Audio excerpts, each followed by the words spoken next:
Hello! Hello! So, magandang topic ngayon, ano? Ang topic natin ngayon ay si General Torre. Pinagtutulungan siya ngayon. Dahil nakakatawa talaga siya.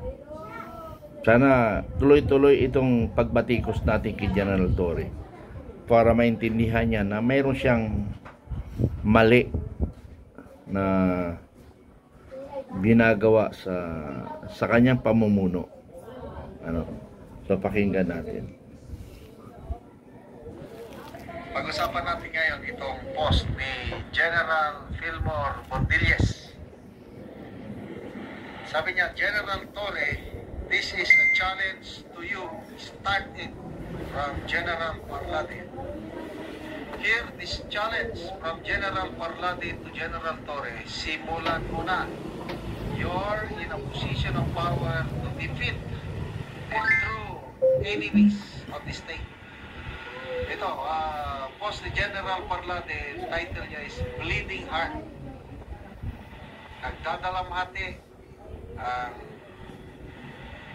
men and women in uniform natin ngayon, police, sundalo, dahil namatayan tayo ng 3 magigiting na army soldiers sa Oriental Mindoro. Na-assign ako sa lugar nito, alam ko itong lugar na ito, nakakadismaya dahil lumalakas na naman ang mga NPA na supposed to be patapos na. Bakit pa tayo namatayan ng 3? Isang kapitan, isang corporal, isang private. So ito, bleeding heart ni General Parlade, sabi niya, my heart bleeds when I see soldiers for fighting the enemies of the state. Coffins drop with our colors, red, white, and blue. Ito, pinakita niya yung litrato ng mga sundalong namatay.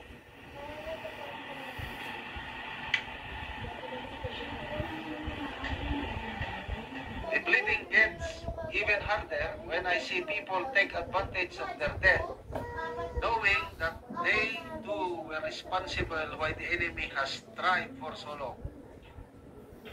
Hindi lang tried, kundi panahon ni Tatay Digong, pabulusok na, ngayon is lumalakas na naman.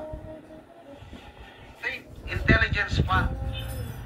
Think who stole them rather than use them for its real purpose. Your heart will bleed too when I tell you the rest. But today I grieve with a friend, a senior, a fellow warrior, a father, to Sir Maki Alberto and family. Taos pusong nakikiramay ako sa inyong pamilya. Ito si Lieutenant General Maki Alberto, anak niya yung namatay na kapitan. Marky, ito yung captain na namatay. Captain, isang pagpupugay para sa iyo. Gabayan mo kaming lahat para maubos na natin silang lahat. Kaibigan man silang nagbabalat kayo totoong kaway. Pare-pareho tayong susulong, walang politika, magkaisa tayo para matapos na ang mga salot na ito. Ito mga kaliwa. Ito na, challenge. General Torre, ito ang hamon sa iyo. Simulan mo na. Ang tunay na kalaban natin ay ang mga magkakaliwa, CPP, NP, NTF na for so long mag 55 years na sila ngayong December. Gaya nandiyan pa. Yung lugar na labanan, Lantuyang, Bako, Oriental Mindoro, alam ko, kabisado ko itong lugar na ito nung na-assign ako dyan sa Oriental Mindoro 2009 to 2014. Halos wala na sila. Palagi akong pumupunta. Mangyan community to. Nagkaroon kami ng outreach dyan. Nag-feeding program kami. Sa pagpananim. Nagpatayo kami ng mga bahay. Ng kubeta, malikuran, patubig. So, wala na. We have won the hearts and minds of the community, yung mga mangyan. Kaya ang NP wala. Kaya nabigla ko, nung mabasa ko na Lantuya. Napakagandang lugar yan eh. Mayroong hanging bridge, may mga, basta, may natural swimming pool. Diyan kami naliligo. Tahimik na nun eh. Kaya nakakapanghinayang na namatayan tayo ng 3 sundalo. Ibig sabihin, nakabuelo na naman sila. Lumakas na naman. Nasaan na yung NTFL Cup na nasimulan ng dating Pangulong Duterte? Supposed to be pinagpapatuloy sana na report ng presidente sa kanyang zona. Wala nang active guerrilla front, sabi niya eh. Wala na sa buong Pilipinas. After that, may na-report somewhere in Visayas siguro, nag-enkwentro, namatayan tayo. Dito na naman, bago lang, Oriental Mindoro, enkwentro, namatayan na naman tayo. Ano ba talaga? Di ba natin pagtuunan na lang pansin ito, talagang tunay ba na ending local communist armed conflict? Kasi ang inasikaso, impeachment, ang inasikaso, Quadcom, paano papagsakin ang mga Duterte? Paano magkamal ng limpak-limpak na salapi, taong bayan, para sa mga flood control projects? Yun po, ang mga inaatupag ngayon. Natupag, gera with Taiwan. Makikipag-gera ka sa China over Taiwan na 55 years na ang problema natin sa local insurgency, hindi pa matapos-tapos. Anong klase pamunuan ito? Sayang. O ito, magbasa tayo sa mga comments. Lorraine Buddy, yes, General Torre is in a position to defeat the true enemies of the state, but all he has shown to us is that he is nothing but the stooge of corrupt and power-hungry politicians that he will follow them. Okay, I would like nothing more than okay, putulin ko na lang muna, no? Kasi opinion na lang naman ni General Macanas, ano? Yung opinion ko na lang, pakinggan ninyo, ano? Base do sa kwento ni General Macanas, magkasama kami noon ni General Macanas, ano? General Macanas at saka General Kita. Ang brigade commander noon ay si General Macanas. What time si General Kita. Then ang deputy brigade commander ay si then Colonel General Macanas. Then ako ang operation officer and CMO officer in the brigade. At kaya umabot siya ng, kasi ako dumating ako doon 2010, ano, 2010 or late 2009. Lumabas ako 2011. Si General Macanas, nabanggit niya is 14. So nag-share pa siya as deputy commander kay General Calleja, yung PME class 80, ano. Si General Kita is PME 83. Mista ni Captain Dado, ano. So, yung bako na sinasabi, alam namin yun kasi doon kami lumipat sa tabi ng bako na brigade quarters from Nauhan, ano. Totoo yung sinasabi ni General Macanas. Wala nang ganong impiinong sa time namin. Mayroon pa rin kasi na-encuentro pa nga kami doon nung bago ako malis doon, napalabang kami. Pero kung ang usapin ay humina. At saka, ito yung nakakatawa. Yun na nga eh. Bawat pronouncement ni Pangulong Marcos sa SUNA, may mga kapalpakan nangyayari. So, nakaraang SUNA, yung patungkol sa flood control na 500 billion, pinagyabang niya na accomplish. Yun pala, na-accomplish silang maibulsa yung 500 billion. Dahil ang may control doon, mga congressman. Why not give that flood control in the supervision municipality? Kasi sila ang nakakaalam at solusyon sa problema. Hindi mga congressman na puro pamulsa lang iniisip nila. So, ito naman na sinasabi niya na wala nang guerrilla front, ano? Wala nang guerrilla front. Kaya nagtawagan sa akin nung binanggit ng guerrilla front, ano? Tayo na yan tinutok ko, hindi NPA yon, guerrilla front. Sila, Mindoro Guerrilla Front Committee. Tayo naman, Filipino Guerrilla Forces, na kung saan ay tutulong sa gobyerno. We are for government, but we are anti-corruption and anti-communism. Okay? So, sa sitwasyon na yon, mga kaibigan, in fairness naman kay General Torre, pangalawa na siguro pagtanggol ko kay General Torre, si General Torre ay isang PNP chief. PNP siya, hindi siya armed forces na siya mag-lead for the NPA, for insurgency. Ang insurgency kasi ay under with the direction of the armed forces of the Philippines. So, to be unfair naman yan. Unfair yan kay General Torre na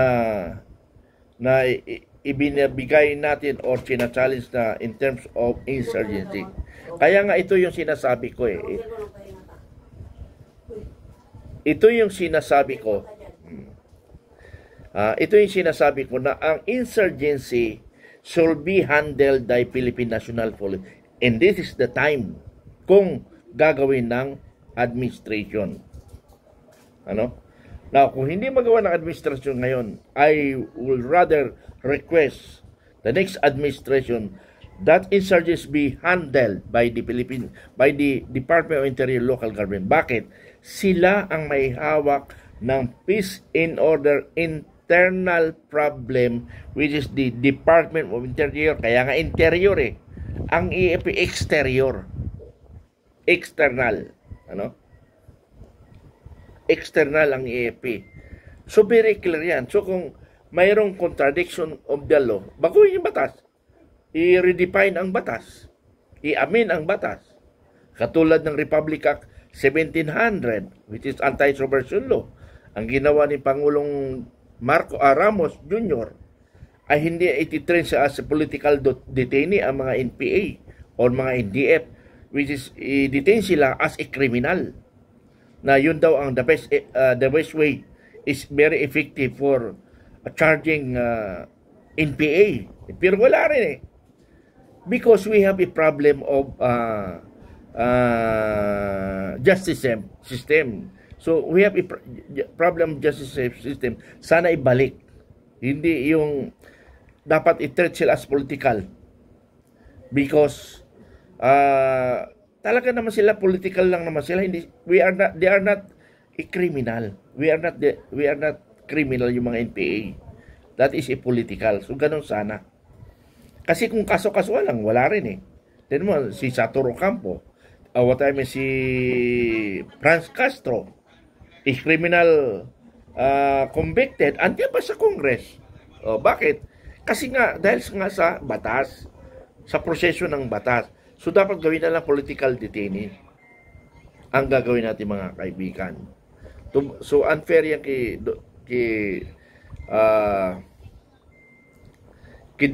Torre. Ang dapat i-challenge natin mga sirs, mga senior ko kayo, ang i-challenge natin ang AFP, ang Chief of Staff, not Torre. Because this is a problem of insurgency. Mali tayo. I'm sorry for the word, Mali. Now, bago natin transfer sa Philippine National Police yung responsibility or challenge, baguhin natin muna ang proseso na the insurgents will be handled by the DILG, not the National Defense. Bago natin i-challenge si Torre. Pero sa totoo lang, that is part also, kung titingnan natin ang mandate ng DILG, covered nila yan. Covered. Baka doon ni pinapasok ni General Parlade na covered nila ang peace and order. Ipakita natin ang galing natin sa tunay na kalaban ng Estado.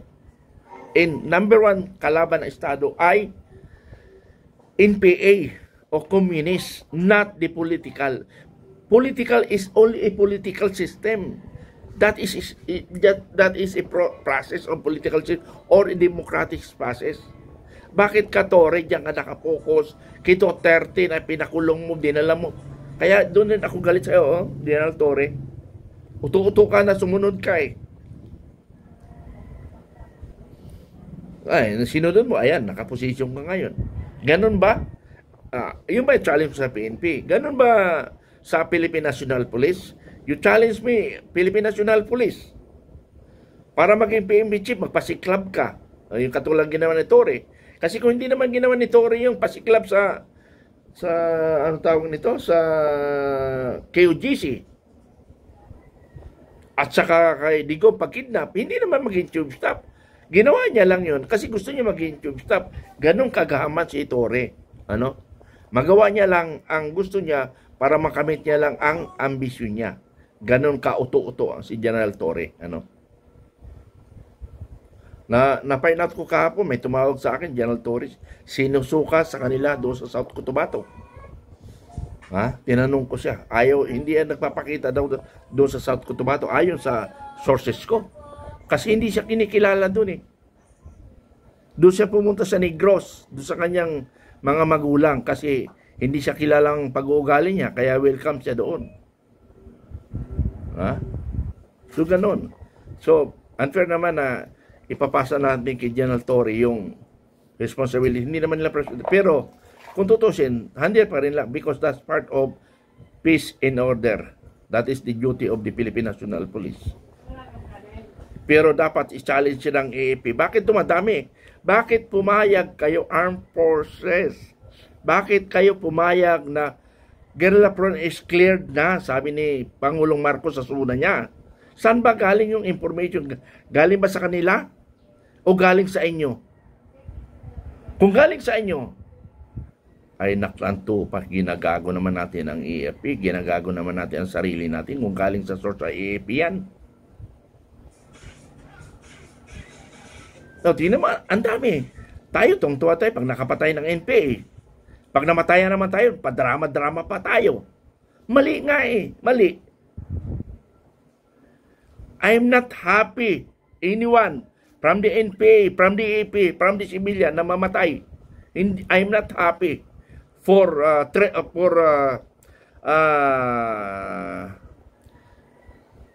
the way you approach the communists or the insurgency. Mali ang approach natin.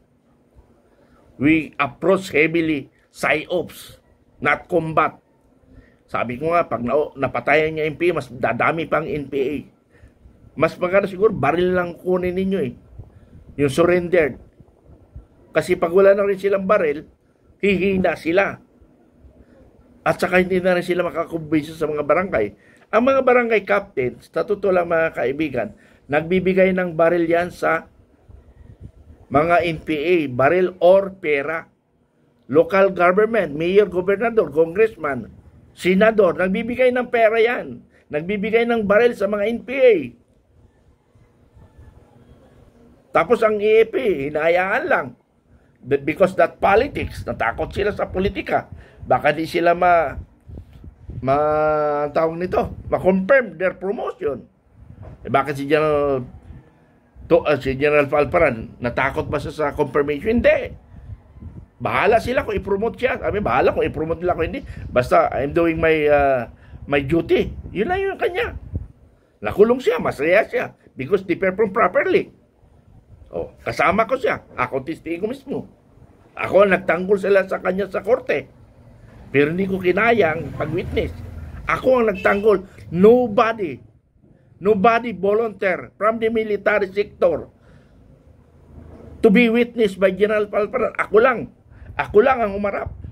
Sabi nga ng isang jago officer, sabi niya, Major Mitran o Colonel Mitran, be sure na yung pagbibigay ng statement, hindi ka madamay.